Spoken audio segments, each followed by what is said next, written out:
Brought to you by Oxyrich. Manikchand Oxyrich, proudly Indian.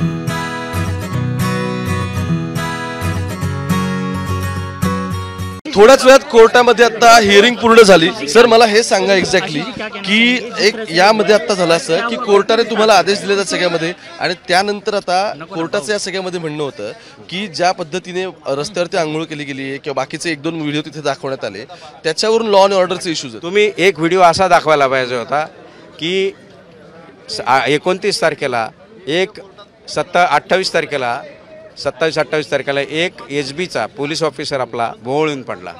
याच मराठ्यांनी त्यांना उचललं आणि दवाखान्यात नेलं. त्याच्या आधी 1 तास आधी 3:24 मी पोलीस प्रशासनाला हात जोडून विनंती केली होती आणि याचे दाखले आणि याचेसुद्धा व्हिडिओ आहेत. याचेसुद्धा व्हिडिओ हे दाखवलं पाहिजे. चांगुलपणासुद्धा दाखवला पाहिजे. ॲम्ब्युलन्स आला त्याला जागा करून देणारे मराठीच आहेत.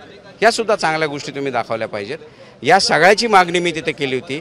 जे एका अभिव्यक्ती स्वातंत्र्यासाठी तुम्ही कसाबला बिर्याणी देता आणि ते खानावळ बंद करता, हा दुजाभास तुम्ही सगळ्यांनी अधोरेखित केला पाहिजे, समाज मनापुढे आणला पाहिजे आणि याची जाणीव ठेवून मानवतेच्या दृष्टिकोनातून येथील प्रत्येक मुस्लिम आणि प्रत्येक धर्मातल्या प्रत्येक जातीपंथातल्या ओबीसीतल्या प्रत्येक माणसांनी घरातली कष्टाची भाकरी चटके देऊन आम्हाला मराठ्यांना पाठवली. याची जाणीव त्यांनी ठेवली की या लोकांना उपाशी मरू द्यायचं नाही. यांनी देशाचं रक्षण केलेलं आहे. एक महत्त्वाचं आपल्या अभिव्यक्ती स्वातंत्र्यामुळे अन्य लोकांना वेठीस न धरणं किंवा त्याचा त्रास न होणं या गोष्टींचा सुद्धा एक बेस तयार करून दिला पाहिजे. कारण तुम्ही तो वकील आहात. यासाठी तुम्ही दादांचे ते व्हिडिओ दाखवले पाहिजेत की त्यांनी सांगितलं माझा फोटो लावतील, माझा छातीवर ड्रेस टाकतील आणि वेगळे कृत्य करतील. अशी काही लोक तिथे होते. आपल्याला असं कल्पना आहे आणि होऊ शकतं आणि ते झालंही असावं. या सगळ्या गोष्टी त्या बघू शकत नाही. आम्ही त्याच्या चौकशीसुद्धा अर्ज तसा केलेला आहे. आमचे चौकशीचे अर्ज तिथे समोर आणणं गरजेचं आहे की हे घडलं आहे याची पूर्ण चौकशी होणं गरजेचं आहे. पण बघा वकील साहेब, एक गोष्ट महत्त्वाची यातली की आंदोलनकारी जे वेगवेगळ्या ठिकाणी फिरतायत आता ते असं म्हणतात की 5 जर फक्त आतमध्ये म्हणजे तो टेक्निकल आधार घेतात. ते 5 जर आतमध्ये बाहेर तर आम्ही सपोर्ट करायला आलो आणि गणपती बघायला आलोय. पण तसं होताना दिसत नाहीत ना, रस्ते ब्लॉक केलेत. नाही होताना दिसत नाही. आता तुम्ही हे कसं सांगू शकता? गणपती तुम्हाला उद्या तुम्ही गणपती बघायला येऊ शकता. तुम्हाला कोण अडू शकतं? या भारताच्या स्वातंत्र्याचा जो अधिकार आहे तो प्रत्येकाला समान आहे. तुम्ही त्यांना कसं अडू शकता? समजा एखादा आंदोलक आलाच असेल आणि त्याला गणपती बघायचा असेल, तुम्ही कसं अडू शकता? या गोष्टी तुम्ही मांडल्या पाहिजेत, तुमच्या माध्यमातून गेल्या पाहिजेत. सर्वच बाबतीत कोर्टाचं काम करतं. कोर्टाला हेही कळतं. कोर्टाने तुम्ही ही बातमी केली का कोणी की कोर्टाने हे सांगितलं की आंदोलन करण्याचा अधिकार हा घटनादत्त आहे, निसर्गदत्त आहे. चिमणीला झाडावर बसून चिवचिव करण्याचा अधिकार आहे. तुम्ही जाऊन तिची चोच दाबणार का? बिलकुल नाही. हे तुम्ही दाखवा, चांगल्या बातम्या दाखवा. म्हणून आम्ही सदावर त्यांना खडसावलं की या वेगवेगळ्या म्हणजे यांचा रकस हा निर्माण करतात. हे तुम्ही पाहिलं असेल. शेवटचा यातला प्रश्न असा आहे, सदावर्तींबद्दल वेगळ्या भावना असतील पण कोर्टाने मांडलेल्या गोष्टी तर आता पटलावरती आल्यात.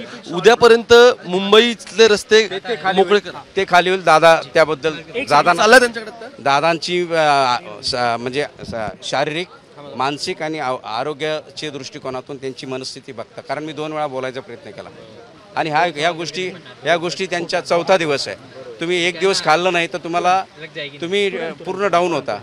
4था दिवस आहे आणि याचं 8वं आंदोलन आहे. सरकारने नोंद घ्यावी 1 तासात ज्या गोष्टी किंवा 4 तासात उद्यापर्यंत काहीतरी करावं ही आमची आजही अपील आहे. सरकारच्या गोटात चेंडू टाकला. सरकारच्या गोटामध्ये चेंडू टाकलाय, बॉल टाकला तिकडे.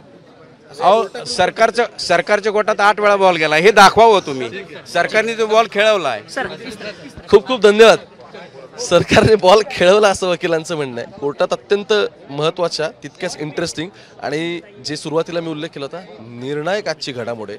कारण डे 1 पासून जरांगे पाटलांच्या आंदोलनाला परवानगी मिळण्यापासून ते किती लोकांनी यायचं, मग त्याच्यावर त्यांनी हमीपत्र द्यायचं, तिथून परत ते जे हमीपत्र दिले त्याचे नियम फॉलो न होणं आणि इथपर्यंत ह्या सगळ्या याचिका आल्या. आता त्या राजकीय हेतू पुरस्सर आहेत की त्या कोणतरी करायलाच सांगितल्या वगैरे या सगळे वेगवेगळे याच्यावरती टीका वगैरे होतच राहतील येणाऱ्या काळात. पण त्या याचिका कोर्टाने आज एंटरटेन केल्यात आणि बॉम्बे हायकोर्टने यामध्ये क्लिअर सांगितलं आहे रस्ता आहे उद्यापर्यंत तुम्ही मोकळे करा. आंदोलक जे आलेत ते आंदोलक हुल्लडबाजी वगैरे जर करत असतील तर त्यांना सांगण्याचं, त्यांचं गाईड करण्याचं काम हे कोणाचं आहे? मनोज दादांचं. काल मी जो या सगळ्या संदर्भातला व्हिडिओ केला होता की पाटील तुम्हाला आता यात लक्ष घालावंच लागेल. मुंबई तक पाहत राहा. कॅमेरा पर्सन गोपाळ हरडे सोबत मी ओमकार वाबळे, बॉम्बे हायकोर्टाबाहेर.